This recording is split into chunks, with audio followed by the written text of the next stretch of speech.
साध संगत,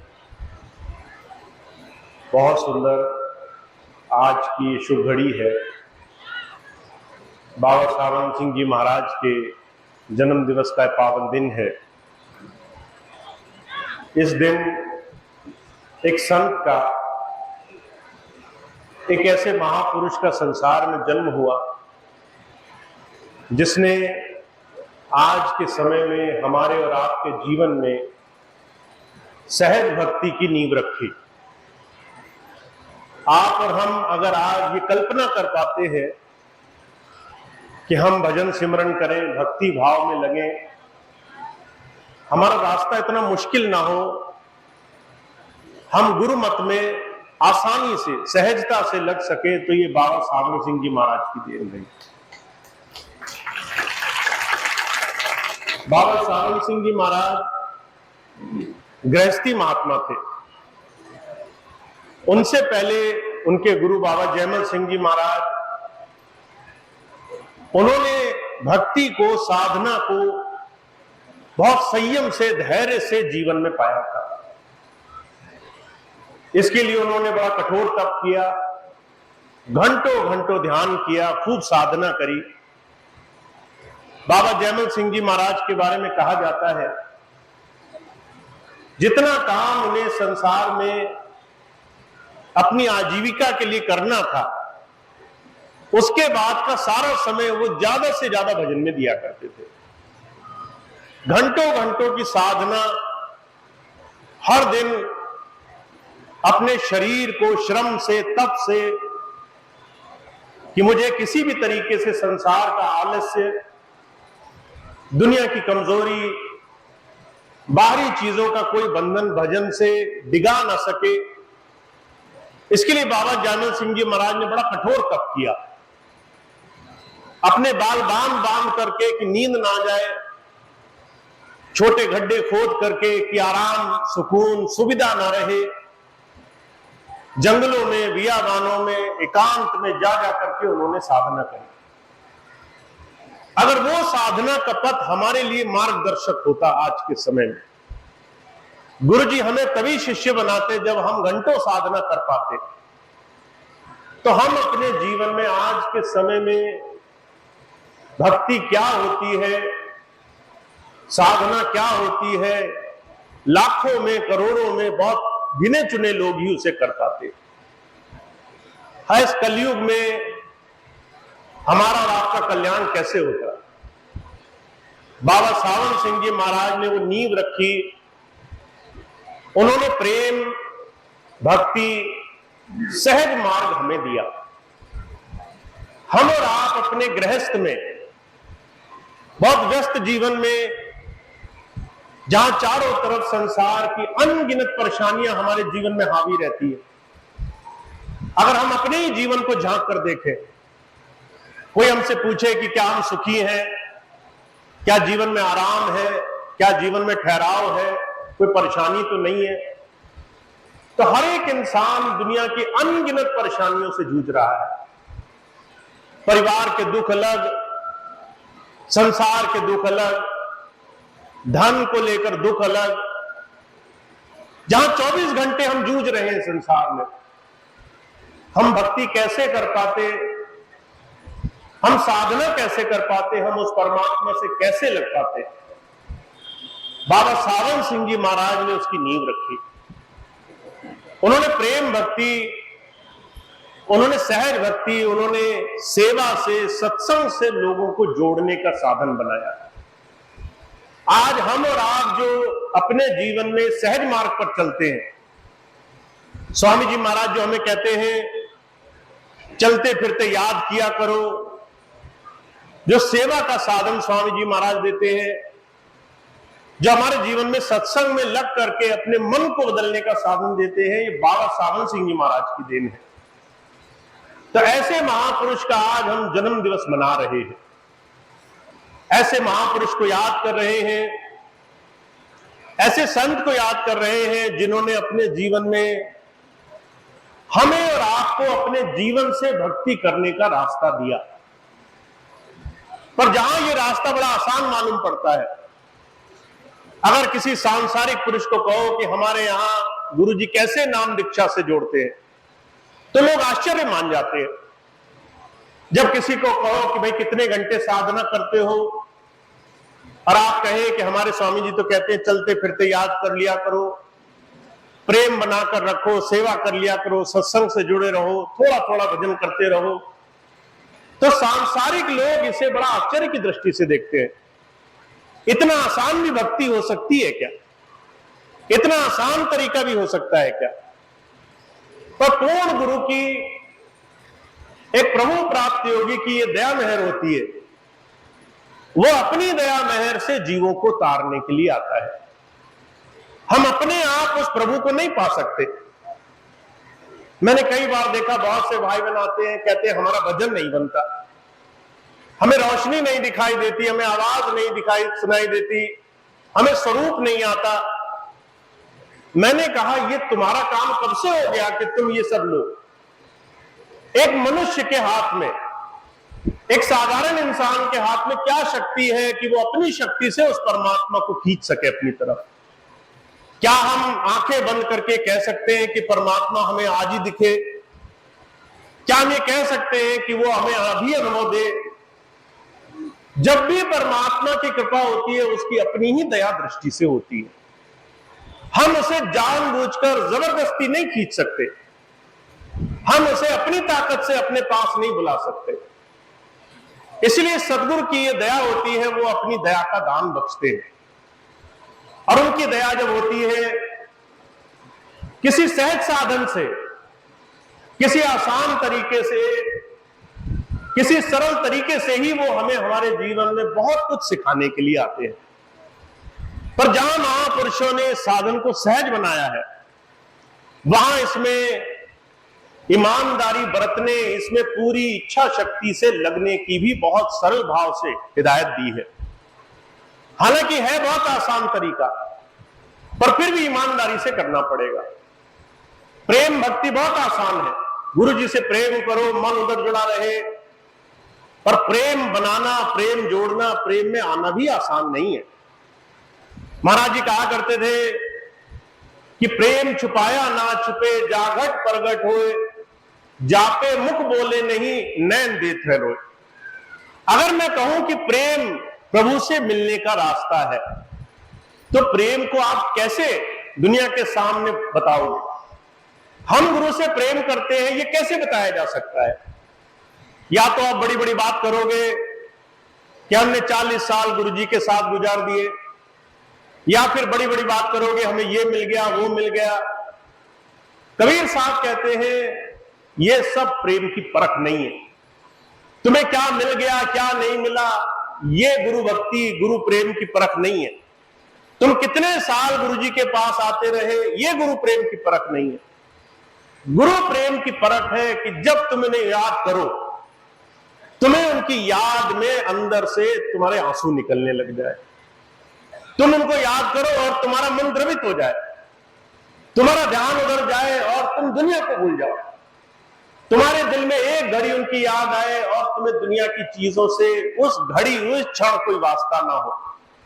वो प्रेम जो अंदर से बाहर आता है, वो प्रेम बनाना, उस प्रेम को समझना उतना ही कठिन भी है जितना आसान मालूम पड़ता है। हमें अगर गुरु प्रेम से आज के समय में जुड़कर लाभ होगा, तो वो प्रेम शाब्दिक प्रेम नहीं होगा, वो दिखावे का प्रेम नहीं होगा, वो प्रेम दुनिया के सामने जताने वाला प्रेम नहीं होगा।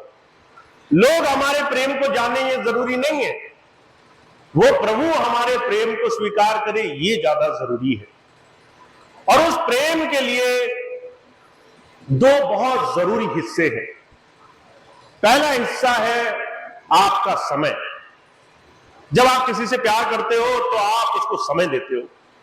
हम छोटे छोटे बच्चों से प्रेम करते हैं।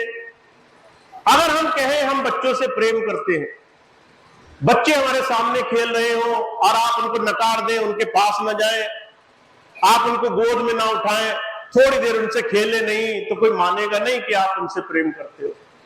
आप कहें कि हम किसी भी चीज से प्रेम करते हैं और आपके पास समय ना हो उसको देने के लिए, वो प्रेम सच्चा नहीं है।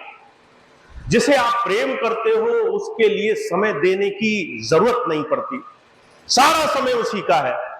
उसके बाद जो समय मिलेगा वो बांटा जाएगा, उसके बाद जो समय बचेगा वो किसी और को दिया जाएगा। हुजूर कहते हैं जब तुम सदगुरु से प्रेम करने लग जाओ तो फिर दिन रात सुबह शाम नहीं देखा जाता। जब उनसे प्रेम करने लग जाओ तो घड़ी घंटे नहीं गिने जाते। जब उनसे प्रेम करने लग जाओ तो जगह, अलग अलग व्यवस्थाएं, अलग अलग साधन नहीं देखे जाते। जब हमारा प्रेम गुरु से बनने लग जाए तो हमारे लिए हर घड़ी शुभ घड़ी है, हर समय गुरु प्रेम का समय है, हर क्षण वो है जिसमें हमारे अंदर उसकी याद बनी रहनी चाहिए। अब हुजूर कहा करते थे प्रेम सिखाया नहीं जा सकता, आप किसी को प्रेम सिखा नहीं सकते। मैं कहूं आप यहां हर महीने आया कहिए मैं आपको प्रेम सिखाता हूं, मैं आपको प्रेम की शिक्षा पढ़ाता हूं, यह नहीं हो सकता। प्रेम न पढ़ाया जा सकता है, न सिखाया जा सकता है, न गिनाया जा सकता है, न उसको किसी तरीके से आप बाहरी तरीके से सीख सकते हो। हुजूर कहा करते थे, हुजूर कृपाल सिंह जी महाराज, प्रेम छूत की बीमारी की तरह होता है। जैसे छूत की बीमारी होती है, अगर किसी के हो हम उसके पास नहीं जाना चाहते, हमें डर लगता है दूसरा बीमार है, हम उसके पास जाएंगे हमें भी बीमारी हो जाएगी।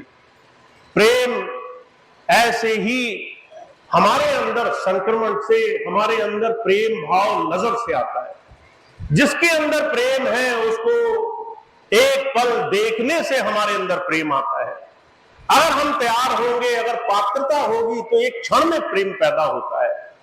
अगर अंदर पात्रता नहीं बनी है, अगर अंदर से उस प्रभु को पाने की कोशिश नहीं है, तो जो कहा करते थे तुम सालों साल कहीं बैठे रहो, तुम्हारे वर्षों वर्षों के तप जप से भी काम नहीं बनेगा। और अगर तुम्हारे अंदर पात्रता बनी है, अगर तुम्हारे अंदर कशिश है प्रेम की, तो तुम्हारा एक क्षण में काम बनेगा। सहज भक्ति यही है कि तुम्हें पहले अपने आप को तैयार करना है, पहले अपने जीवन में किसी प्रेम के पुजारी, किसी प्रेम के जुड़े हुए महापुरुष के साथ तुम्हें जाकर के बैठना होगा। तो दूसरी चीज हुजूर कहा करते थे, प्रेम संगत से पैदा होता है। जिसकी संगत करते हो उसके गुण तुम्हारे अंदर आएंगे। अगर तुम अपना ज्यादा से ज्यादा समय दुनियादारों के साथ गुजारते हो, जिसे दूसरों के घर में क्या चल रहा है इसकी ज्यादा फिक्र है, जिसे दूसरों के जीवन में क्या चल रहा है इसकी ज्यादा चिंता है, जिसको एक दूसरे के दुख में ज्यादा सुकून है, जिसे एक दूसरे की बुराइयां गिनने में ज्यादा आनंद आ रहा है, तो वो सब गुण तुम्हारे अंदर दे देगा। महाराज जी एक बड़ी छोटी सी बात कहा करते थे, जैसे अगर तुम धूम्रपान करो, तुम्हारे सामने जो बैठा हो जाए वो चाहे नशा करे नहीं करे वो फिर भी बीमार पड़ जाएगा, उस धुएं का असर उसके ऊपर हो जाएगा। ऐसे ही अगर तुम किसी विषम परिस्थिति, किसी विकृत वाले, किसी बुराई भरे इंसान की संगत करोगे तो तुम्हें उसके बैठने से ही उसका असर होने लग जाएगा, तुम्हारे बुराई का कारण तो वो वैसे ही बन जाएगा। हुजूर एक बड़ी सुंदर घटना सुनाया करते थे, कहा करते थे अगर आप किसी चोर की संगत करो, चाहे कितने बड़े धर्मात्मा हो, आप पर लोग शक करने लग जाएंगे। आप किसी बुरे व्यक्ति की संगत करो, लोग आपकी अच्छाई भूल जाएंगे, आपके ऊपर उस बुरी बात का संगत मानने लगेंगे। हमारे जीवन में हमारा समय और हमारी संगत प्रेम की सच्ची परिभाषा का निर्धारण करेगी। इसलिए ऐसे महापुरुषों की संगत जिसे मिली है, जिसने अपने जीवन में उस प्रभु को पाया है, वो तुम्हारे अंदर प्रेम पैदा करेगा, तुम्हारे अंदर प्रेम लगाएगा, तुम्हारे अंदर कशिश पैदा करेगा। अब आप किसी महापुरुष को उठाकर देख लो, हुजूर बाबा जयमल सिंह जी महाराज थे, सारा जीवन उन्होंने उस प्रभु की खोज में, उस प्रभु की तलाश में लगा दी। और जब उन्हें नाम मिल गया तो नाम एक ऐसे महात्मा से मिला जो सिख धर्म में नहीं था, जो गृहस्थी नहीं था, जो गृहस्थी था, जो है संन्यास में नहीं था, जो साधारण मनुष्यों की तरह रहता था। हर तरीके से विषम परिस्थिति पर उनके अंदर कशिश बाबा जयमल सिंह जी महाराज के अंदर इतनी थी कि एक क्षण में प्रेम हो गया।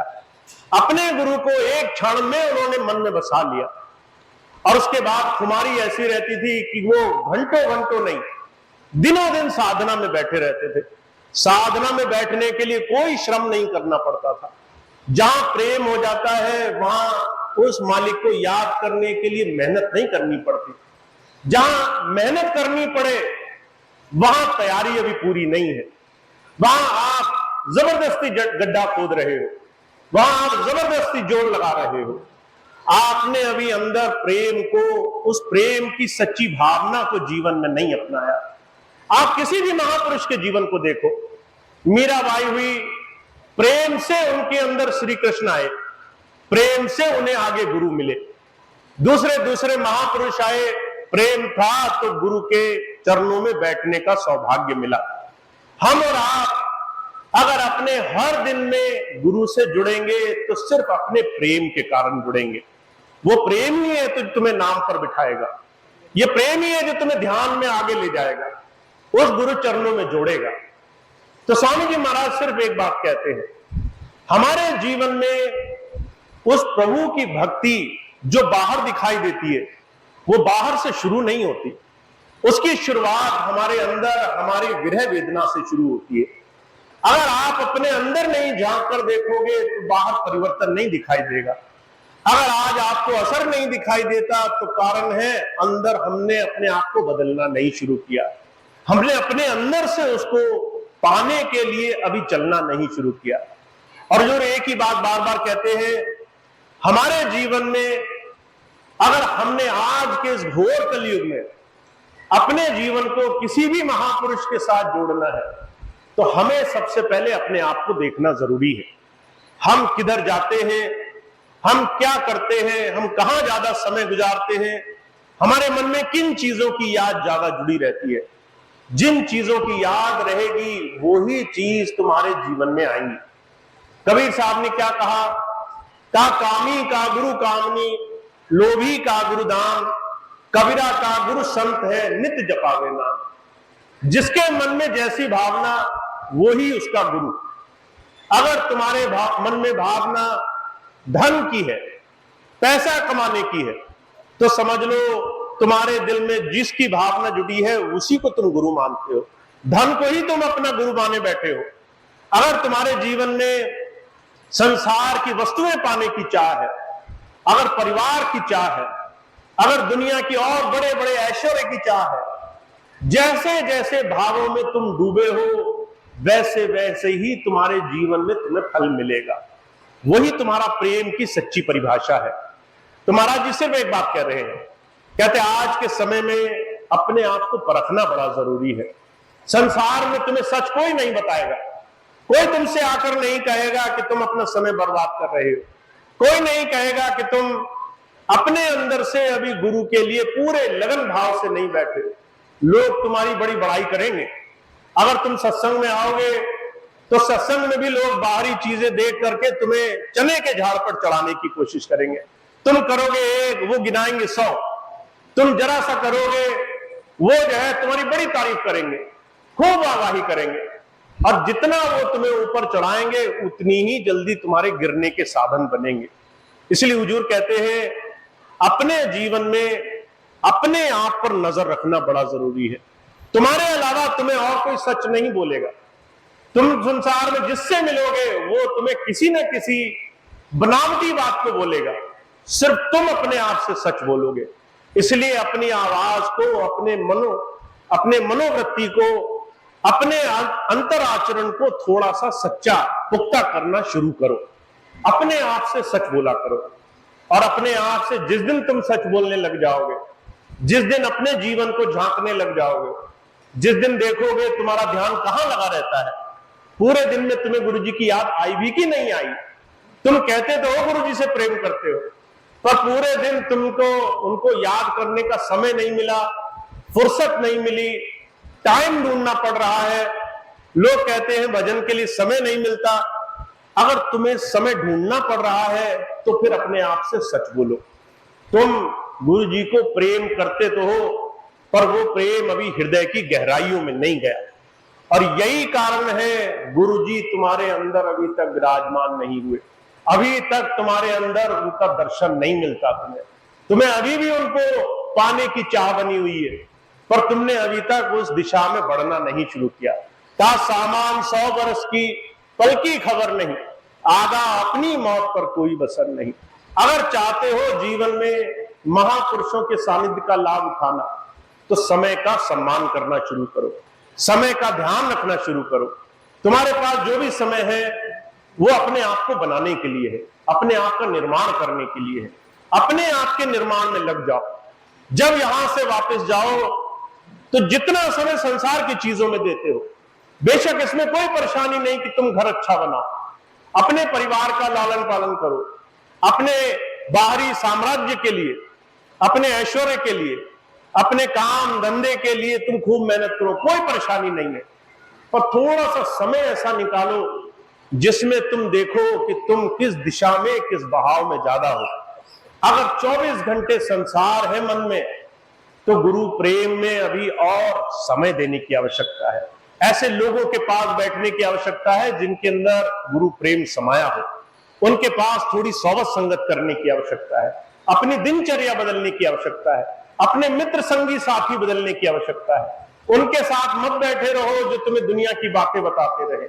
थोड़ा उनके साथ बैठो जो गुरु प्रेम की चर्चा करे, जो गुरु की याद में बैठाना शुरू करे, जो थोड़ा तुम्हें उनकी याद ले जाए। तो जो कहा करते थे प्रेम पैदा नहीं किया जा सकता, प्रेम सिखाया नहीं जा सकता, पर किसी प्रेमी के साथ बैठने से प्रेम में पढ़ने, प्रेम से जुड़ने की बड़ी आसान भावना बनेगी। समय देने से प्रेम मजबूत होगा। अपने आप को हर रोज जांचने पड़तालने से कि मन में किन चीजों की चिंताएं ज्यादा लगी हैं, अपनी असलियत को जानने में मदद मिलेगी। गुरु से जुड़ने का सच्चा भाव पैदा होगा। तो हम आज के समय में चाहे कठोर तप ना करें, चाहे घंटों घंटों की साधना ना करें, चाहे हम घंटों घंटों बैठकर भजन ना करें, पर हमारा मन गुरु प्रेम में लगा रहना चाहिए। आप कुछ भी करो, आपका ध्यान उनकी तरफ रहना चाहिए। और इसके लिए समय आपका देना बड़ा जरूरी है। और मुझे स्वामी जी की एक बात बड़े अच्छे से याद आती है। स्वामी जी कहा करते थे, ऐसी स्थिति होनी चाहिए, हाथ कारवल दिल यारवल, दिल अपने यार के साथ लगा रहे, हाथ से दुनिया के काम करो और सारे परिणाम उस पर छोड़ते जाओ। तो आपकी दिनचर्या, आपके काम, उसमें गुरु जी की याद कैसे आएगी, उसका एक नियम व्रत बनाओ। अगर आप खाना बनाते हो, खाना खाते हो, अगर आप रसोई में हो, घर में हो, अगर आप खेत खलियान में हो, दुकान पर बैठते हो, अगर आप नौकरी करते हो, अगर आप कोई और व्यवसाय करते हो, जो भी समय खाली मिले उसे थोड़ी थोड़ी देर गुरु की याद में लगाया करो। हुजूर कहा करते थे, जैसे बूंद बूंद करके घड़ा भर जाता है, वैसे थोड़ी थोड़ी देर याद करके तुम्हारे हृदय में गुरु की याद बनने लग जाएगी। और इसकी एक छोटी सी फर्क है, जिस दिन उन्हें याद करके आंखों से आंसू बहेंगे, जिस दिन उनकी याद करोगे और मन में विरह पैदा होगी, उनको देखने की लगन पैदा होगी, उसके लिए तुम दुनिया की कोई चीज नहीं नापो तौलोगे, समझ लो उस दिन तुम्हारा काम बनने लग जाएगा। तो हमारे जीवन में गुरु प्रेम से हमारा जीवन जुड़ा होना चाहिए। और इसके लिए आपको बड़ा सुंदर जीवन मिला है, बहुत सारे बहुत प्रेमी संगी साथी मिले हैं, बहुत अच्छे ऐसे सत्संगी मिले हैं जो आपको गुरु प्रेम की अंदर से भावना करेंगे। और मैं एक चीज आपको और बता दूं, जिसके अंदर गुरु प्रेम होगा वो बहुत जल्दी बड़ी बड़ी बातें भी नहीं करेगा, चुपचाप एकांत में बैठा रहेगा। उसको आप सिर्फ उसके स्वभाव आचरण से ही पहचान पाओगे। जो ज्यादा बोलेगा समझ लो ये कुछ बेचने आया है, ये ठगी करेगा, ये कहीं ना कहीं धोखा देगा। जो चुपचाप मौन कहीं बैठा होगा, गुरु प्रेम में विरह पैदा होगी, ऐसे लोग आपको गिने चुने ही मिलेंगे, बहुत कम मिलेंगे। इसलिए सही लोगों की संगत करना, क्योंकि हुजूर कहा करते थे, संतों को, महापुरुषों को दुनिया की कोई चीज, दुनिया की कोई भी धन दौलत नहीं लुभा सकती। आप कहें हम धन लाए, पैसा लाए, बेलपत्री, दूसरे चढ़ावे लाए, हम ये लाए वो लाए, ये सारी चीजें गुरु के प्रेम को आपकी तरफ नहीं जोड़ती।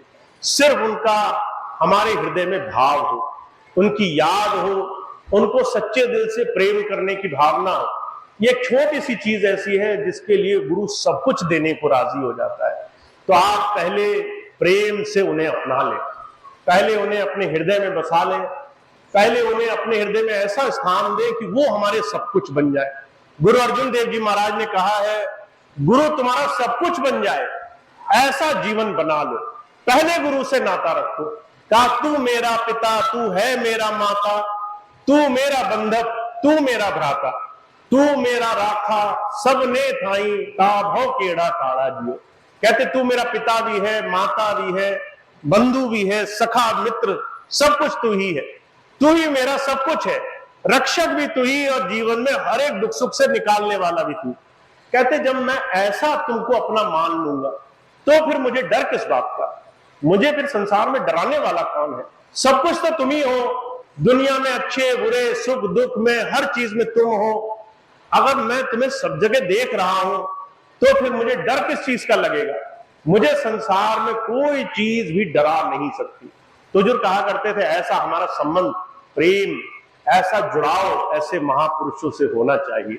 तो मेरा तो सिर्फ एक ही भाव है, हम सत्संगी तभी कहलाएंगे जब हम गुरु से खूब प्यार करेंगे। अंदर से प्रेम ऐसा होगा कि उनकी सेवा, उनका सत्संग, उनके प्रेमी सत्संगी भाई बहन, उनका एक एक जीव हमारे सर माथे होगा। हम किसी में भेद नहीं करेंगे, हमारा किसी से बैर नहीं होगा। हम किसी को देखेंगे कि हमारे गुरु घर से आया है और हमारे लिए वो सर माथे, हम उसको इतना प्रेम भाव से अपने जीवन में स्थान देंगे। तो हमारा जीवन ऐसा बने, इसका हमें प्रयास करना है।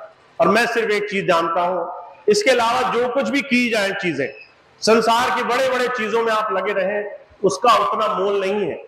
अगर हमारा प्रेम गुरु के चरणों में हो और उसके स्वभाव हमारे आचरण में हो, हमारी बोली चाली, हमारा सोचना, हमारा जीवन में कहना सुनना वो गुरु अनुरूप हो, हम उसके तरह बनने की कोशिश करें, तो इससे ज्यादा गुरु किसी और चीज से राजी नहीं होता है।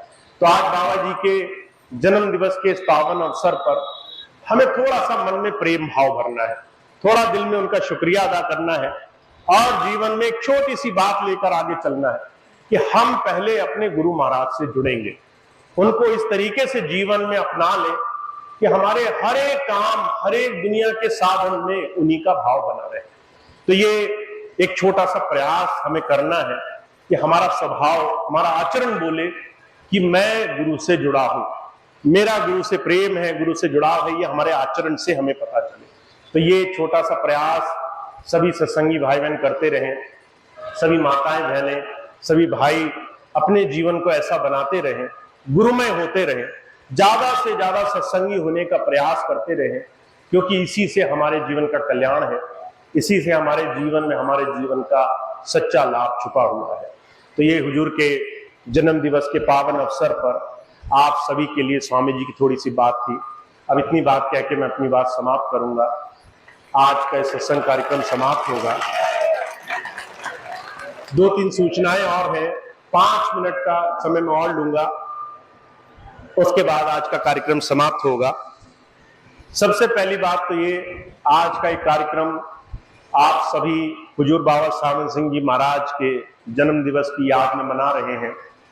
बाबा जी महाराज के 2 बहुत बड़े सेवा के कार्यक्रम थे। एक तो सेवा का उन्होंने कार्यक्रम चलाया, बहुत से भाई बहन जो उनके समकालीन रहे, सेवा के माध्यम से वो जीवन में अपने आप को गुरु से जोड़ने का प्रयास करते रहे। दूसरा, उन्होंने सत्संग जारी किए, ज्यादा से ज्यादा सत्संग जारी किए, जिससे लोगों के जीवन में गुरु का नाम आए। तो वो एक छोटी सी धारणा लेकर के हम सब भी चल रहे हैं। आज के समय में, आज के इस घोर कलयुग में, जहां 24 घंटे दुनियादार भरे हुए हैं कि कैसे लोगों को बुरी संगत में ले जाए। आप यही आश्रम से बाहर निकलेंगे और निकलते ही लोग दुनियादारी की बातें करने लगेंगे आपसे, हारी बीमारी, दुनियादारी, मुकदमेदारी, किसी के घर में क्या हो रहा है, क्या नहीं हो रहा, निंदा चुगली, घर घर की कलह। आपको 24 घंटे यही बातें सुनाई देंगी और आपका मन इन बातों में खिंचेगा और खिंच करके संसार में मगन हो जाएगा। ऐसे प्रभाव से मुक्त होने का एक ही तरीका है कि आपका जो जीवन है वो इन सब से कैसे बचे। और उसके लिए सेवा और सत्संग दो बड़े ऐसे साधन हैं जिससे हम अपने जीवन को बना सकते हैं। तो मैं कई बार देखता हूं हमारे आज के समय में जितने भाई बहन हैं वो कई बार सत्संग के महत्व को नहीं समझते हैं। अभी कई दिनों से मैं देख रहा हूं बहुत से भाई बहनों की, माताओं बहनों की शिकायत है कि उनके आने वाली पीढ़ियां सत्संग में नहीं आना चाहती। बच्चे वो जैसे ही बड़े हुए तो बुरी संगत में फंस गए, देखा देखी उन्होंने तरह तरह के बुरे साधन अपना लिए। किसी के पास बैठे बीड़ी सिगरेट पीना शुरू कर दी, चोरी छुपे मांस खाना शुरू कर दिया, अंडा खाना शुरू कर दिया, किसी के कहने बहकावे में आके शराब पीनी शुरू कर दी, सत्संग में आना छूट गया और बुरी बुरी संगत में फंस गए। कारण सिर्फ एक है, हम सोचते हैं सत्संग हमारा विषय है। हम कई बार अपने आने वाली पीढ़ियों को सत्संग से जोड़ना नहीं चाहते। हम अपने घर में जब कोई कहते हैं किसी से, छोटे बच्चों से सत्संग में चलो, वो मना करते हैं सत्संग में नहीं जाएंगे, तो हम कहते हैं अच्छा जैसी तुम्हारी इच्छा, बच्चों को वहीं छोड़ाते हैं। फिर बाद में रोते हैं कि हमारे बच्चों में संस्कार नहीं आए, हमारे बच्चों में विनम्रता नहीं आई, हमारे बच्चों में सही क्या चीज है उसके लिए भाव पैदा नहीं हुआ। तो इसकी जिम्मेदारी हमें लेनी होगी। अगर आप आगे धीरे धीरे अपने आने वाली पीढ़ियों को सत्संग से, प्रेम से, विनम्रता से नहीं जोड़ोगे, अगर आप उनको विनम्र होना नहीं सिखाओगे, अगर बुरी और अच्छी चीजों के बीच में भेद क्या होता है, अगर आप ही वो नहीं सिखाओगे तो फिर आगे वो कोई और नहीं सिखाएगा। आपको लगता होगा संसार जाके लोगों को आपके घर में अच्छा पाठ पढ़ा देगा, ऐसा नहीं होगा। लोग एक दूसरे के घर में गलत देखते खुश होते हैं। किसी के घर में अच्छा हो जाए तो जल्दी कोई खुश नहीं होता, ये आपसे अच्छा कोई नहीं जानता। अगर आप बाहर समाज में जाओ, आप सोचो लोग आपके घर में विकास देखकर खुश होंगे, ऐसा नहीं है। लोग ईर्ष्या में चले जाते हैं, जलन में चले जाते हैं। तो ऐसे समय में जब आपके आने वाली पीढ़ियां सत्संग से नहीं जुड़ेंगे, उनके अंदर बुराइयां आ जाएंगी, तो लोग उन्हें नहीं सिखाएंगे। ये हमारा और आपका दायित्व है। तो मैं सभी से यही अनुरोध करता हूं, अपने घर में अपने बच्चों को, बीवी को, पति को, माता पिता, जो भी जिन्होंने कभी नामदान नहीं लिया, जिन्होंने पहली बार नाम विषय में सुना है, बच्चों को जिन्होंने कभी इस दिशा को देखा नहीं, सत्संग सेवा नहीं जानी, उन्हें प्यार से लाया करें, उन्हें ला करके इस चीज का महत्व समझाएं। अभी कुछ दिन पहले की मैं एक छोटी सी घटना सुनाऊं, बरेली का जिक्र है। एक पति पत्नी नामदानी अपने बच्चे को लेकर आए सत्संग में, और वो अलग से मिलने शाम को दोबारा से आए। जब शाम को मिलने आए तो आधे घंटे बैठे, बात करते थे। तो जो पिता थे वो अपने बच्चे को लाए, 10-12 साल का बच्चा होगा। वो बच्चे की संगत आप जानते हैं, जो बड़ी जल्दी वो इधर उधर भटक जाते हैं। जरा सी देर वो सत्संग वहां शाम को बैठे थे, फिर धीरे धीरे मन इधर उधर होने लगा, इधर उधर देखने लगे, कोई खेलने का तरीका मिल जाए। तो पिताजी बड़ी विनम्रता से, प्रेम से बार बार बच्चे को इशारा करते थे कि भैया जी की आंखों में देखो, भैया जी की आंखों में देखो। और उन्होंने उस बच्चे को कम से कम 10 बार उस दौरान, जितनी देर वो बैठे रहे, प्यार से ये बात समझाई कि सिर्फ उधर देखो। अब आपको क्या लगता है, एक बच्चा जो बचपन से संस्कार लेकर बड़ा होगा, उसके अंदर अच्छाई के लिए जीवन होगा या बुराई के लिए जीवन होगा? जिसके आप जड़ों में एक अच्छा बीज बो देंगे, वो अच्छी दिशा में जाएगा या बुरी दिशा में जाएगा। एक तरफ हमने छोड़ दिया बच्चों को कि जाओ मोबाइल से खेल लो, जाओ ये कर लो, वो कर लो, हमारे पास टाइम नहीं है।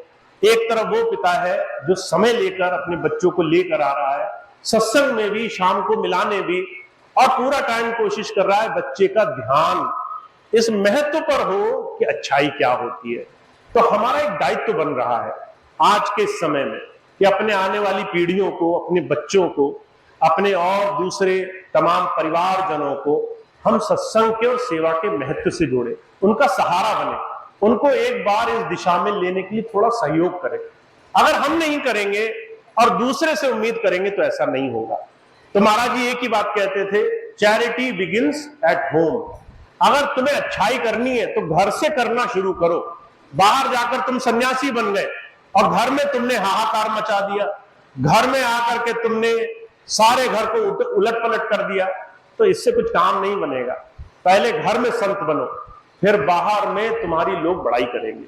तो सबसे पहले अपने परिवार को, अपने बच्चों को, आने वाली पीढ़ियों को अच्छाई से जोड़ना है। सत्संग से जोड़ोगे तभी वो आगे बढ़ेंगे। तो इसके लिए आप सब प्रयास करें। आप सबके साथ साथ हमारे बहुत से प्रेसिडेंट, डीजी, हमारे और सत्संग के प्रमुख, वो बहुत प्रयास कर रहे हैं। गांव गांव में, क्षेत्रों में, हर जगह सभी भाई बहन आपके घरों में, गांव में, कस्बों में सत्संग करा करें।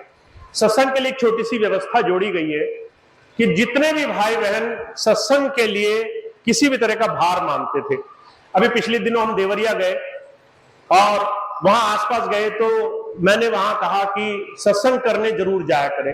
तो एक भाई कहने लगे सत्संग अगर होगा तो भंडारा जरूर होगा, लंगर प्रसाद जरूर होगा।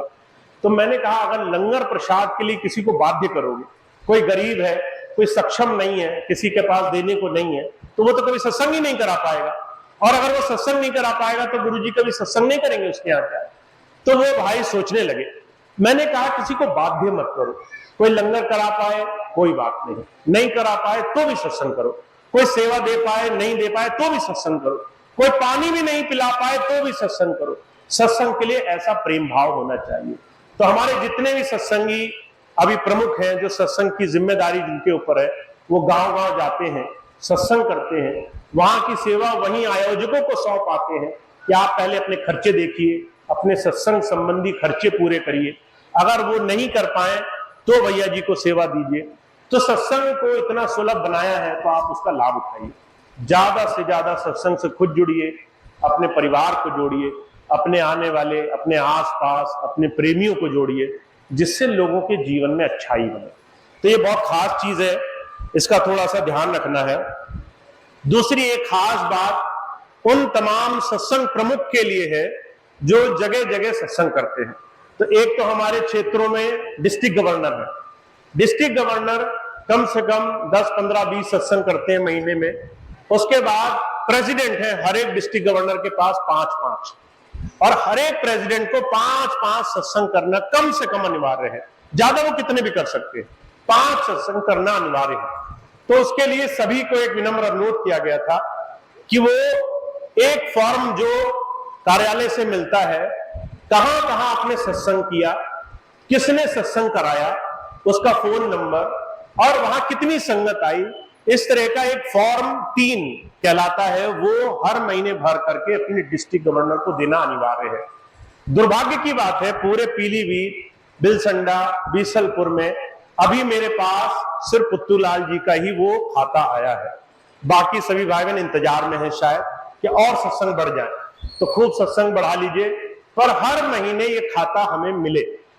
हर महीने हर गवर्नर और उनके प्रेसिडेंट के कितने सत्संग हुए, किसके यहां हुए, क्या उनका फोन नंबर है, कितनी संख्या में वहां संगत आई, इस तरह का एक लिखित खाता हर महीने आप अपने डिस्ट्रिक्ट गवर्नर के माध्यम से हर महीने हम तक जरूर पहुंचाएं। ये विनम्र निवेदन है। इससे ज्यादा संगत से जुड़ने में मदद मिलेगी। तो सभी भाई बहन, अभी हमारे पास 6 हमारे डीजी हैं, बीसलपुर, बिलसंडा, पीलीभीत और इधर आगे खटीमा की तरफ जोड़ करके 6 से 7 हमारे गवर्नर हैं, पर एक का ही खाता आया है। तो कृपया करके आप जल्दी से जल्दी वो खाता पहुंचाएं ताकि हम ज्यादा से ज्यादा संगत से जुड़ सकें। तो ये दूसरी खास बात थी।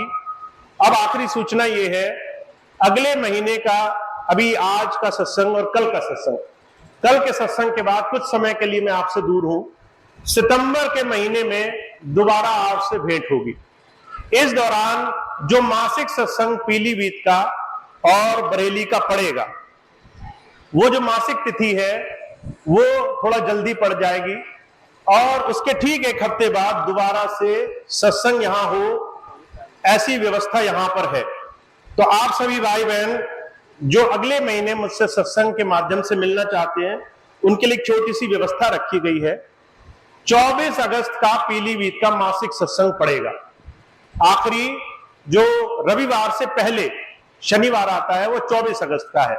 24 अगस्त को यहाँ का मासिक सत्संग होगा। तो सत्संग तो यहाँ होगा, पर उस दिन मैं किसी कारणवश यहाँ नहीं आ पाऊंगा।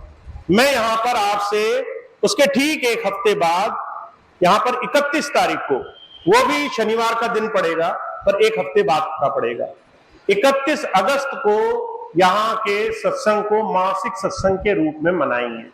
तो अगर आप ठीक समझे तो 31 तारीख को मुझसे मिलने आए। और अगर आपको लगे नहीं हम तो मासिक सत्संग पे आएंगे, भैया जी आए नहीं आए हमें कोई फर्क नहीं पड़ता है, तो आप 24 तारीख को आए, 24 को आए। पर जो है अगर हमसे मिलना हो तो 31 तारीख को आप यहीं पर मासिक सत्संग के रूप में ऐसे ही भंडारा मनाया जाएगा, आप 31 तारीख को यहां पर आ सकते हैं। उसके अगले दिन 1 सितंबर को बरेली मणिनाथ आश्रम में मासिक सत्संग होगा। जो भाई बहन वहां भी जाते हैं तो 1 तारीख को वहां पहुंच सकते हैं।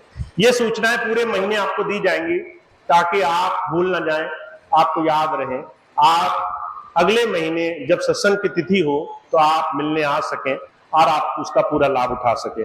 तो ये आप सूचना सब तक पहुंचाएं, सभी भाई बहनों तक। सभी भाई बहन इस पूरे महीने सभी तक की सूचना पहुंचाएं अगले महीने की सत्संग की तिथि के बारे में। एक आखिरी सूचना ये है, भोजीपुरा आश्रम में इस वक्त सेवा लगी हुई है। सितंबर में स्वामी जी महाराज के जन्म दिवस का भंडारा है, उस भंडारा के लिए सेवा लगी हुई है। जो भी भाई बहन अपना समय देना चाहते हैं इस पूरे महीने में 2 दिन, 4 दिन, 10 दिन, 15 दिन, जो भी समय दे सकते हैं, वहां पूरी व्यवस्था है लंगर भंडारे प्रसाद की, आप सभी के रहने और व्यवस्थाओं की। जो भी भाई बहन अपना जो भी समय दे सकते हैं जरूर दें। भंडारे का अवसर है, आप सबकी सेवाओं की आवश्यकता है। आप थोड़ा सा समय दें, ज्यादा दें, आपकी इच्छा, पर अपना थोड़ा थोड़ा समय निकालकर भोजीपुरा जरूर जाएं, वहां थोड़ा समय दें। आने वाले भंडारे के लिए जो भी सेवा के आयोजन है उसमें अपना सहयोग जरूर जरूर प्रदान करें। तो इतनी बात कह के मैं अपनी बात समाप्त करता हूं।